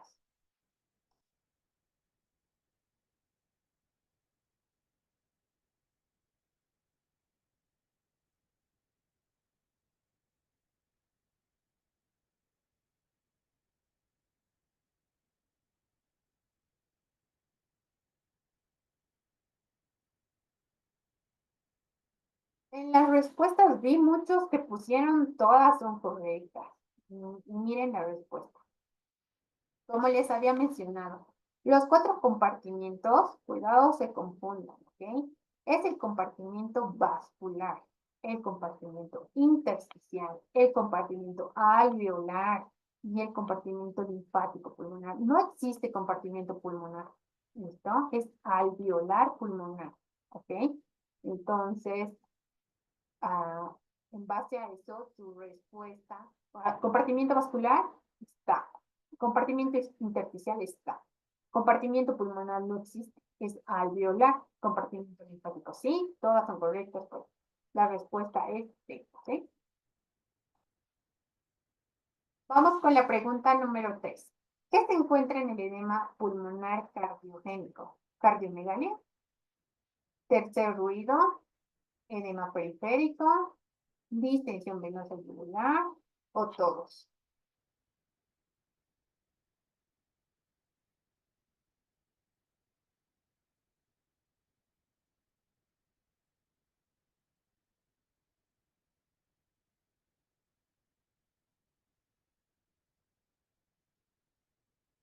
Y la respuesta es todos, ¿no? Cardiomegalia, sí, por congestión. Tercer ruido, sí. La manifestación clínica más importante del edema pulmonar cardiogénico es tercer y cuarto ruido. Eso significa ritmo de galope. Edema periférico, sí. Distensión venosa yugular va a tener hepatomegalia también. Y la respuesta es todos. Muy bien. Los diuréticos se emplean en el edema pulmonar por, excepto, edema pulmonar de altura, hipovolemia severa, asociación a edema pulmonar cardiogénico, en sepsis e insuficiencia renal y ninguno.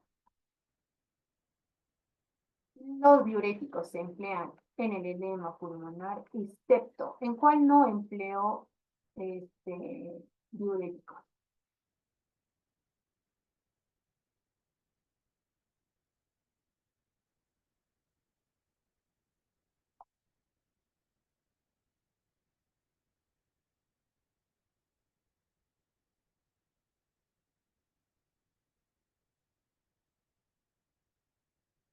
Bueno, la respuesta es edema pulmonar de altura, ¿no? Cuando tengo una hipervolemia severa, mi paciente está súper encharcado y tengo un pulmón lleno de líquido y le causa insuficiencia respiratoria, sí tengo que dar diurético. Edema pulmonar cardiogénico es la primera medida, dar diurético, inotrópico, para disminuir carga ventricular. Sepsis, sí, porque la sepsis me condiciona mi insuficiencia renal y la insuficiencia renal se manifiesta con aumentos de volumen por hipoalbuminemia también, ¿no? Entonces sí, debo dar. Y el único no doy ese edema pulmonar de altura, porque el tratamiento de edema es disminuir o bajar de altura, el oxígeno, nifedipine, ¿ok? No se olvide. El enfisema es distensión de espacios aéreos en ruptura reversible de tabique. Distensión de espacios aéreos con ruptura irreversible de los tabiques. Distensión de espacios aéreos no asociada a ruptura de tabiques y irreversible. Distensión de espacios aéreos no asociados a ruptura de tabiques y es irreversible. Ninguno.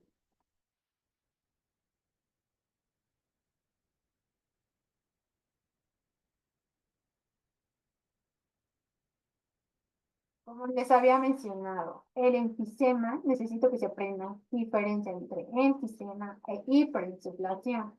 Distensión de espacios con ruptura irreversible. Hiperinsuflación, distensión que no está asociada a ruptura y es reversible. ¿Okay? Entonces, la respuesta de su pregunta es B. La pregunta número 6. El síndrome de Swyer-James o McLeod, como también se dice, es agenesia pulmonar, estenosis subglótica, laringomalacia, hiperinsuflado obstructivo localizado o hiperinsuflación obstructiva generalizada.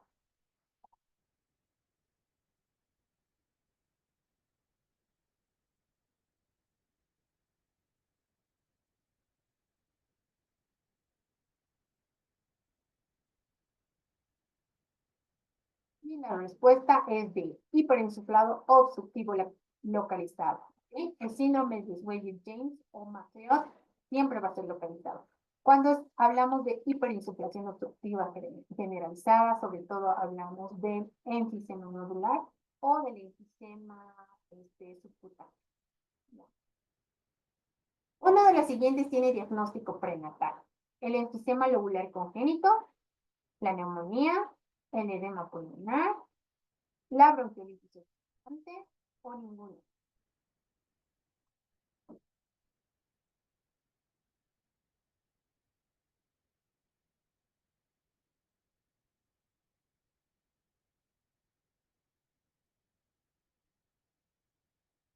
El diagnóstico está enfisema lobular congénito, ¿no? Cuando hablamos congénito es prenatal.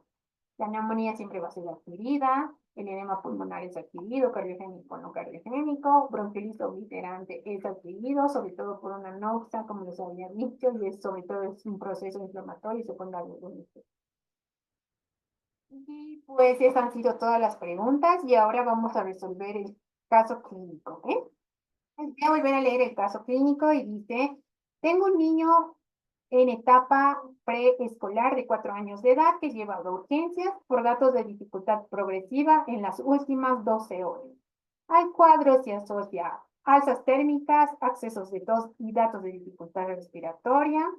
En las últimas 6 horas, pues el papá desesperado lo ve con mayor acceso de tos, tiene un esputo espeso y blanco, el niño está irritable y tiene mucha dificultad al alimentarse. Al examen físico, nosotros vamos a ver un niño en posición antiálgica, una posición de trípode, tratando de compensar la dificultad respiratoria. Va a tener una respiración rápida y superficial, con 40 respiraciones por minuto. Va a tener grandes datos de dificultad respiratoria, incluso con uso de músculos accesorios. Le tomamos la saturación y la saturación está en 88, en nuestro medio menor a 90 ya se considera patológico. Observamos que tiene un perioral, frecuencias cardíacas con tendencia al incremento, no hay repercusión hemodinámica al parecer porque tiene una tensión arterial normal, sabiendo que la tensión arterial es el último parámetro que te afecta. Le escuchamos los pulmones y tiene estertores crepitantes bilaterales, pero sobre todo en las bases pulmonares, ¿no? Porque estos crépitos prácticamente no se evidencian en la región supraclavicular, abdomen normal, el niño llega con hepatomegalia y pues la gasometría. La gasometría va a tener una acidosis mixta, ¿verdad? Porque va a tener acidosis metabólica, porque tenemos un bicarbonato bajo, pH bajo y tenemos respiratorio porque también el CO2 está incrementado.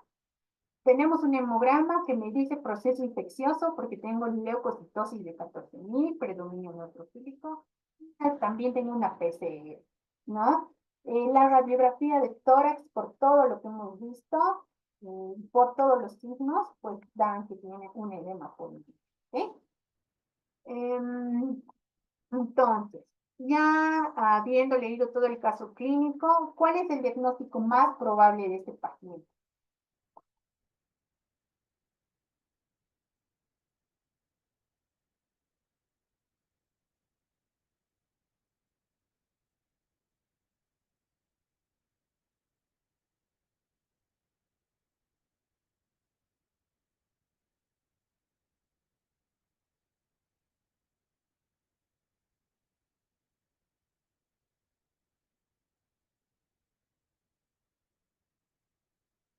El diagnóstico más probable de este paciente es neumonía viral con edema pulmonar, ¿ok? Porque asma bronquial no puede ser, porque tendría que tener un pulmón simulando, ¿ok? En edema agudo, edema pulmonar cardiogénico, lo que nosotros deberíamos tener es antecedente de que mi paciente tenga un problema cardíaco, ¿no? Puede tener antecedente de una comunicación interventricular, comunicación interauricular, persistencia de lupus arterioso, que no ha sido sometida a manejo en etapas más tempranas, como la etapa prenatal, y pues eso me puede condicionar a un edema pulmonar cardiogénico, puede tener un tercer ruido, un cuarto ruido, y el niño a nivel cardiológico no tiene nada, ¿ok? Neumonía bacteriana. La neumonía bacteriana, sobre todo, está enfocada en que los niños tienen algún proceso viral, o sea, algún proceso previo infeccioso, y normalmente la placa radiográfica tiende a tener consolidaciones en bacteriana, ¿ya? En una bronquiolitis viral, pues es casi frecuente porque ya tiene 4 años, aparentemente tiene todo el esquema de vacunas completas y pues y si tiene todo su esquema de vacunas, está descartado que fuera una bronquiolitis, porque bronquiolitis sobre todo se presenta a los 6 meses con el primer cuadro obstructivo o de sibilancia, así se lo define. Y nosotros decimos que es una neumonía viral con edema pulmonar. Evidentemente tenemos edema pulmonar y sabemos que el edema pulmonar no cardiogénico puede ser secundario a alguna infección, como se ha mostrado en la etiología.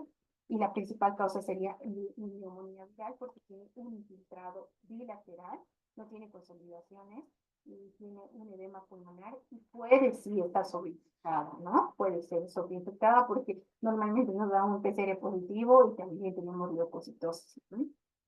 Pero esa es la verdad. Eh, ¿Cuál es el factor principal para el desarrollo de edema pulmonar en este paciente? Infección viral que provoca aumento de la permeabilidad capilar, infección cardíaca congénita por defecto de estructura, obstrucción de las vías respiratorias superiores, hipoxia severa por bronquiolitis o hipovolemia por deshidratación.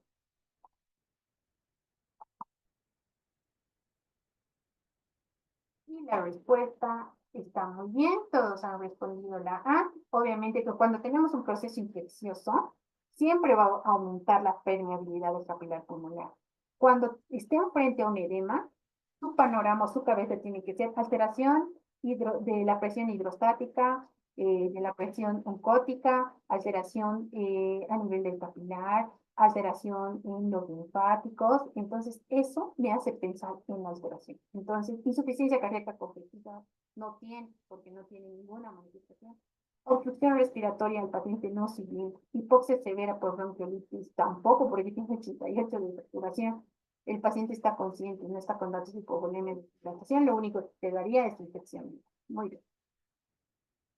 ¿Qué hallazgo radiológico es más característico en un edema pulmonar en este niño?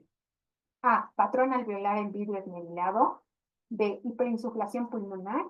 C. Opacidad del lóbulo superior. D. Neumotórax. E. Infiltrado lobar segmental.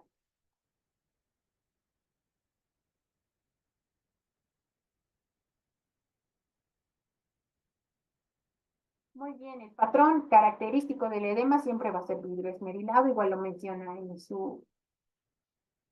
su caso clínico. ¿Qué tratamiento es el más adecuado para este paciente? A. Antibiótico de amplio espectro. B. Corticoides sistémicos. C. Soporte de oxígeno y manejo de la insuficiencia respiratoria.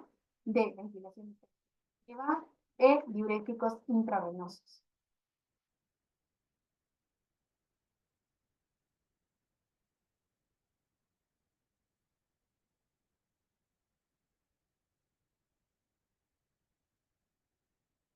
La respuesta es soporte de oxígeno y manejo de la insuficiencia respiratoria. Antibióticos de amplio espectro, podemos esperar. Corticoides, no, porque no estamos frente a un CRUF o algo viral, ¿no? Soporte de oxígeno es lo primero, mejorar oxigenación y manejo de su insuficiencia respiratoria. Ventilación mecánica no. ¿Por qué? Porque no está con una acidosis respiratoria franca todavía. Si nosotros mejoramos el soporte con oxígeno y mejoramos la insuficiencia, podemos mejorar. Y diuréticos intravenosos no, porque el edema no es de causa cardiogénica. ¿Okay? 5. ¿Qué complicación puede desarrollar si no se trata adecuadamente el edema pulmonar? Puedo desarrollar A. Neumotórax. B. Insuficiencia respiratoria aguda. C. Hipotensión severa. D. Hipoglucemia. E. Artritis.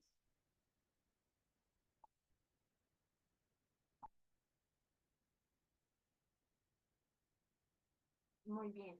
Si no hago una intervención oportuna, mi paciente va a estar con mayor dificultad respiratoria, puedo llegar a insuficiencia respiratoria, acidosis respiratoria, pues falla cardíaca y la muerte. Necesitamos hacer una intervención pronta. ¿Okay?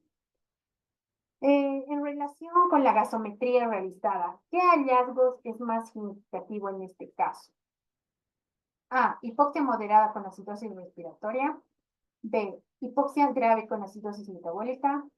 C. Hipoxia con alcalosis metabólica. D. Hipoxemia leve con acidosis respiratoria. E. Acidosis metabólica sin alteración del pH.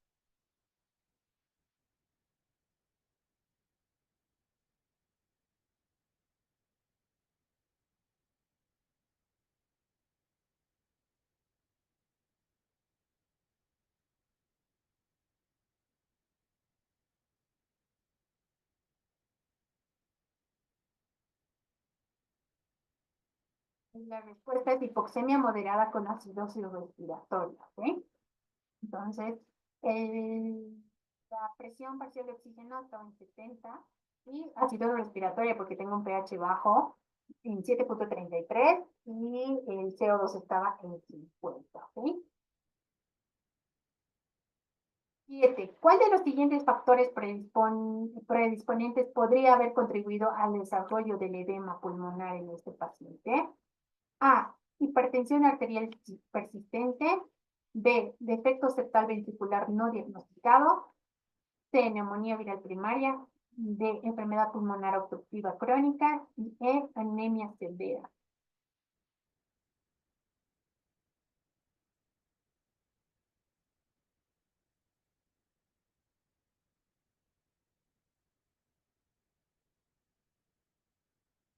La respuesta es C. Muy bien. Casi todos me respondimos. La 8. ¿Qué medida es más importante para prevenir el edema de pulmón en este paciente? A. Terapia con antibióticos de amplio espectro. B. Soporte respiratorio temprano. C. Reposo en cama. D. Uso de esteroides sistémicos. O E. Administración de diuréticos.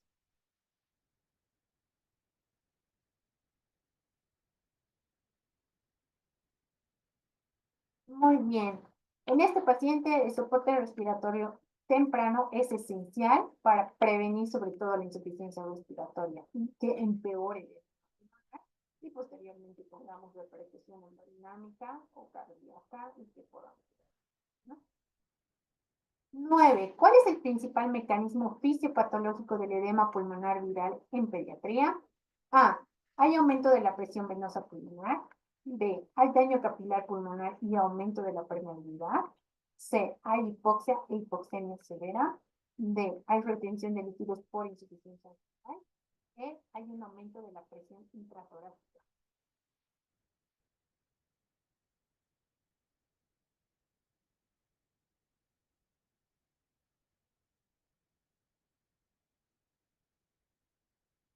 Muy bien, la mayoría me respondió bien. Siempre existe un daño capilar pulmonar y aumento de la permeabilidad. La patología viral condiciona la patología, ¿ya? Porque va a haber sobre todo un daño en la barrera alveolar capilar. La pregunta número 10. ¿Qué examen de laboratorio es más útil para determinar si la causa del edema pulmonar es viral? A. Cultivo de esputo. B. Hemograma por fórmula leucocitaria. Prueba rápida de antígeno para virus incisional respiratorio. Una gasometría arterial o una radiografía de tórax.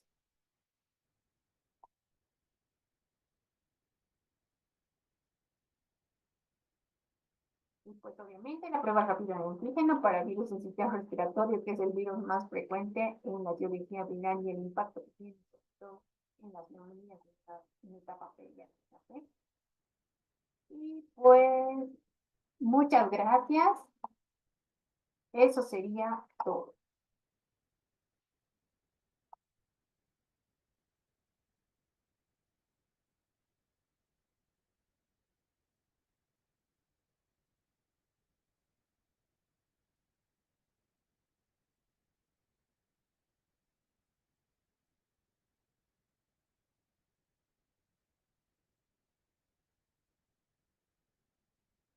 En cuanto a todo lo que he tocado, existen puntos claves, ¿no? Son varias patologías pulmonares.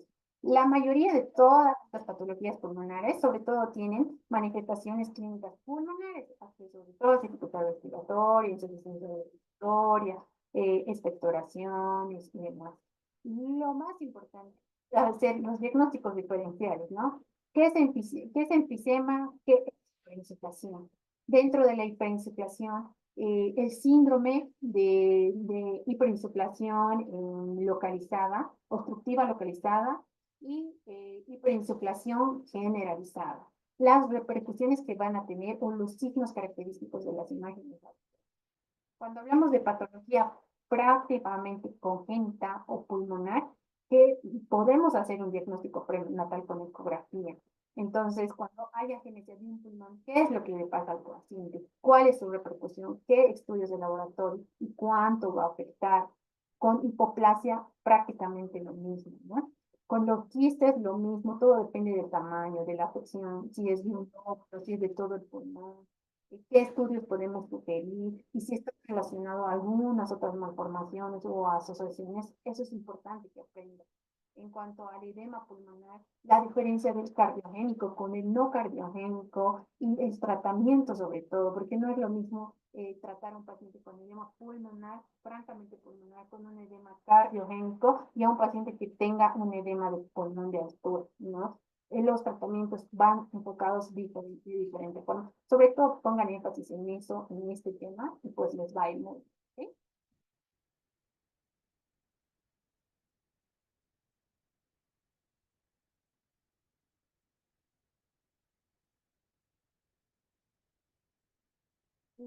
¿No me escucharon? ¿No se escucha el audio?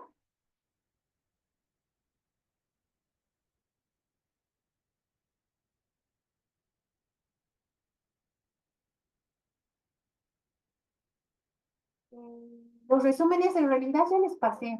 Les pasamos los resúmenes de todas las presentaciones y el plan es que ustedes durante toda la clase vayan aumentando, llenando. De todas formas, el doctor sube a las plataformas las grabaciones. Entonces, en las grabaciones, pues prácticamente está toda la explicación de todo el tema, ¿sí? Y también les están subiendo una serie de preguntas, también les suben los resúmenes y hoy vi que en la tarde les ha subido todo un documentos donde están preguntas de cada tema y pues la respuesta más dirigidos si piensan que una vez que estudien el tema completo ya pueden ir para tener tips o puntos más específicos. ¿Sí? Bueno, eso sería todo. En cuanto a los puntos claves, pues sí, se les va a pasar igual por la plataforma y pues si yo tengo también se los paso, no hay ningún problema. ¿Sí? Eso sería todo. Yo los veo en la siguiente clase el día sábado. ¿Ok? Les voy a confirmar la hora y pues tengan un buen descanso. Buenas noches.